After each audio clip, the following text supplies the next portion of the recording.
Both of these two drivers in with a sniff of winning the championship this year. Side by side up towards Goddard, and through on the inside goes George Blundell. Welter tries to come back at him, which he does on the inside.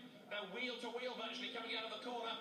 Fabian Welter gets his nose in front as they come over the timing line, but the black car of the Mexican is going to be on the outside line, going down towards Redgate, and George Blundell leads. Brave effort that on the inside. George Blundell picks up the class lead once again, and now dives down through the Craner curves ahead of Welter. The two of them running together. Fabian Welter wants the place back if he can grab it with the El Papi.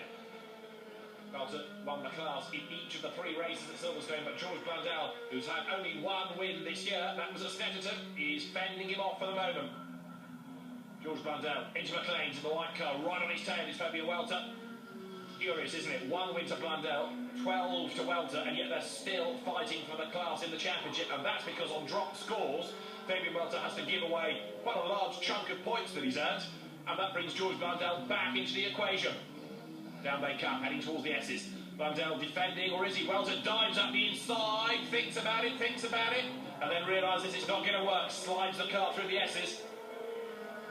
Nose to tail they come now, down to the Melbourne hairpin once more.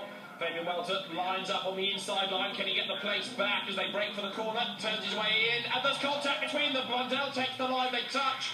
George spins, Fabian Welter carries on, and George Blundell back in the race. They both got away with that contact, very likely indeed. Here's the replay. Welter almost level as he brakes for the corner. George Blundell sweeps in and takes the line. They interlock wheels, but they've got away with that without broken suspension or any car being flipped. Very fortunately indeed. Both of them have pressure on. As Fabian Welter here is on target to score victory on track, seemingly in the Duratec class. Although George Blundell is right up behind him as they work their way now through Goddard, heading up towards the timing line once again. Welter goes wide onto the curb, but he's still staying ahead. And Fabian Welter it is who comes through. The Duratec Championship still up for grabs. Fabian Welter, George Blundell, and Matt Rao.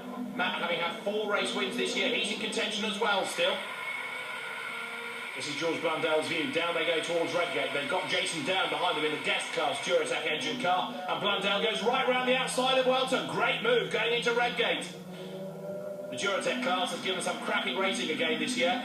Overshadowed a bit by the new faster EcoBoost cars. But it's still a very competitive arena. Down they come towards the old hairpin. Up front, you can see George Blundell. Then there's Fabian Welter. Then Jason down. There he is, not scoring points in the guest class car. And up behind him as they accelerate now up towards the left-hander at Schwartz curve. You've got Matt Rao. Fabian Welter again looks for the inside line. Can't do it though as they head uphill.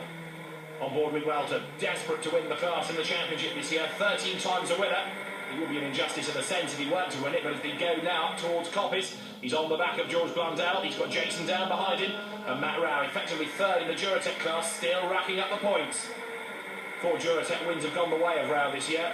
And it's that consistency as well, scoring points each time out virtually, that keeps him in the mix. Down they come. This is into the S's. George Blundell leading the way.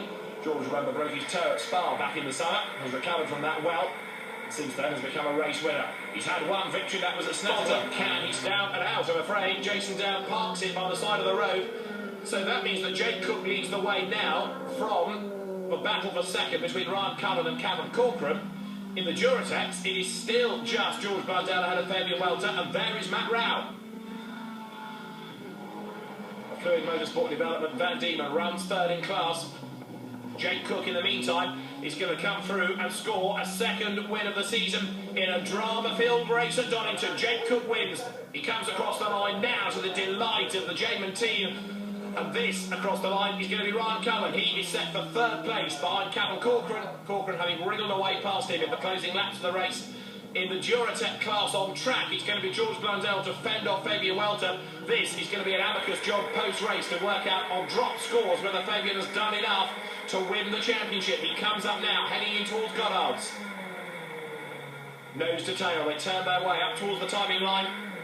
Past the pits, it's going to be a 2nd class win of the year for George Blundell. Fabian Welter comes home behind him, and Matt Rao finishes 3rd on the road. Time to get out the calculator, time to get the abacus as well and work out who's done what in Duratec. We know about the race. Jake Cook's the winner, ahead of Cavan Corcoran. Ryan Cullen's 3rd. Julio Moreno fourth, then it's George Blundell, and Fabian Welter comes home behind him to round out the top six. Jake Cook the winner by over 7 seconds. It was a lot of pressure. I was tangling with the championship leader, Fabian Welter, but all that I was interested in was finishing the race, to be honest, because I'm looking to win the Rookie Cup this weekend. And I've done one the whole round, so now just have to go out and do it again. Bring on the last round, definitely going to win. Feel confident. Bad news, George. So many delays have we had at Donnington over the course of the day, there is not enough time.